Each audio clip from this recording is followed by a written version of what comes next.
Hello viewers, তোমরা সবাই কেমন আছো? আশা করি তোমরা সবাই অনেক বেশি ভালো আছো। আজকে এই ভিডিওটি খুবই গুরুত্বপূর্ণ এবং আমি আশা করব যে তোমরা সবাই আমার কথাগুলো ধৈর্য সহকারে আসলে শুনবে। আমি আছি আমাদের সমাজ সম্পর্কে কিছু কথা তোমাদেরকে বলবো এবং সেই কথাগুলো আসলে মেয়েদের জন্য অনেক বেশি গুরুত্বপূর্ণ এবং ছেলেদের জন্য অনেক বেশি গুরুত্বপূর্ণ। সেটা কি, আমাদের সমাজে অনেক কিছু পরিবর্তন করার মতো রয়েছে, কিন্তু এই পরিবর্তনটা করার জন্য এগিয়ে আসার মতো মানুষ খুব কমই আছে। এগিয়ে আসার মতো মেন্টালিটি থাকলেও অনেকের এগিয়ে আসার মতো সুযোগ থাকে না, অনেকের এগিয়ে আসার মতো অ্যাবিলিটি থাকে না।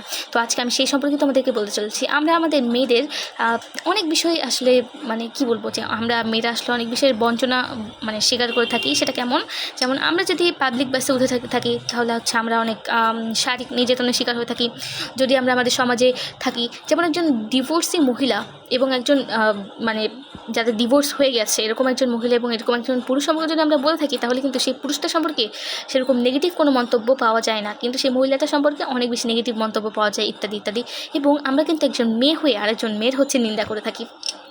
তো এটা আসলে কেমন হলো যে ঘটনাটা তো আমার সাথেও ঘটতে পারতো। তাহলে আমি একজন মেয়ে হয়ে কীভাবে আরেকজন মেয়ের আসলে সমালোচনা করছি বা আমি নিন্দা করছি সত্যিটা জেনেও? আসলে আমার ঠিক জানা নেই এই সমাজ আসলে কীভাবে পরিবর্তন করা যাবে বা কীভাবে আসলে হবে। একজন মেয়ের কত দিক থেকে আসলে প্রতিবন্ধকতা রয়েছে। একজন মেয়ে স্বাধীনভাবে এটা করতে পারবে না, ওটা করতে পারবে না, এবং নানা রকমভাবে আসলে তাকে নির্যাতনের শিকার হতে হয়। তাদের পরিবার থেকে আসলে নির্যাতনটা শুরু হয়, যদিও বা যেমনটা আমি যদি একটু বলি তাহলে আপনারা হয়তো বা জিনিসটা রিলেট করতে পারবেন। যেমন একজন ছেলেকে অর্থনৈতিকভাবে স্বাবলম্বী করার জন্য ছোটোবেলা থেকে যেভাবে বড় করা হয়, একজন মেয়েকে কিন্তু সেভাবে বড় করা হয় না। আপনারা একবার ভেবে দেখেন যে একজন ছেলে বড় হয়ে সে অর্থনৈতিক স্বাবলম্বী হচ্ছে, কিন্তু একজন মেয়ে কেন অর্থনৈতিক স্বাবলম্বী হচ্ছে না? এটার পিছনে রিজনটা কী? কারণ তাকে যেভাবে বড় করা হচ্ছে, যে মেন্টালিটি দিয়ে বড় করা হচ্ছে, যেইভাবে ইফোর্ট দিয়ে বড় করা হচ্ছে, একজন মেয়েকে কিন্তু সেভাবে মেন্টালিটি এবং ইফোর্ট দিয়ে বড় করা হচ্ছে না। তাদের পরিবার থেকেই সেই মেন্টালিটি আসলে ডিস্ট্রয় হয়ে যাচ্ছে।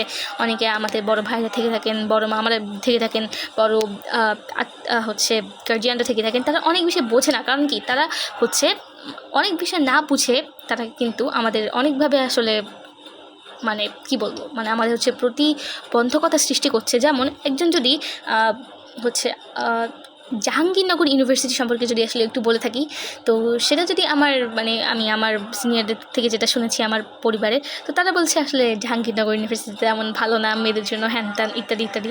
এখন কোনো বাচ্চা যদি জাহাঙ্গীরনগর ভালো একটা সাবজেক্টে চান্স পেয়ে যায়, তখন যদি তার পরিবার তাকে সেখান থেকে না যেতে দেয় জাহাঙ্গীরনগর পড়াশোনা করার জন্য, তাহলে আপনি বুঝেন যে তারা জিনিসটা বুঝলো না যে জাহাঙ্গীরনগরের ওই সাবজেক্টটা ভালো, ওই সাবজেক্টটার মান অনেক ভালো, এখানে পড়লে আসলে জীবন সেটেল হওয়া যায়।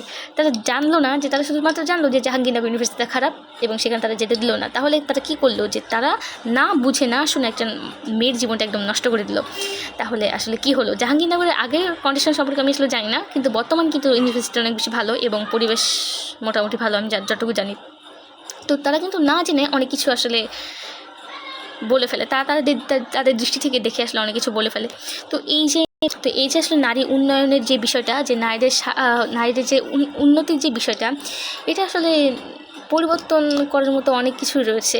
যেমন আমাদের বঞ্চনা শুরুই হয় পরিবার থেকে, যে পরিবার থেকে আমাদের বঞ্চনা শুরু হচ্ছে, পরবর্তীতে তো বুঝতেই হবে যে পারিবারিক পরিবার থেকেই তো আসলে মানুষ বড় হয় এবং তারপরেই তো মানুষ কর্মক্ষেত্রে নিযুক্ত হয়। তো এই যে পরিবার থেকে যে বঞ্চনাটা শুরু হচ্ছে, এটা আসলে শেষ হবে কবে আমার ঠিক জানা নেই, এবং এটা শেষ হওয়ার জন্য কেউ আদৌ এগিয়ে আসবে কি না এটার সম্পর্কে আমার ঠিক জানা নেই। এবং নারীরা কবে ছেলেদের মতো অর্থনৈতিক স্বাবলম্বী হবে, তাদের মানসিক দাসত্ব কমবে। এই মানসিক দাসত্ব সম্পর্কে কিন্তু রোকেয়া সাখাওয়াত হোসেনও কথা বলেছেন। তো নারী জাগরণের অগ্রদূত, তাদের অবদান অবশ্যই ভোলার মতো না, কিন্তু এই যে মেয়েদের যে মানসিক যে দাসত্ব, এটা আসলে কবে ঘুচবে সেটা সম্পর্কে আমার ঠিক জানা নেই। তো এই আর কি, এটা সম্পর্কে আপনাদের জানানো ছিল। আশা করি আমার ভিডিওটি আপনাদের ভালো লেগেছে এবং আপনারা আমাদের সাথে সহমত।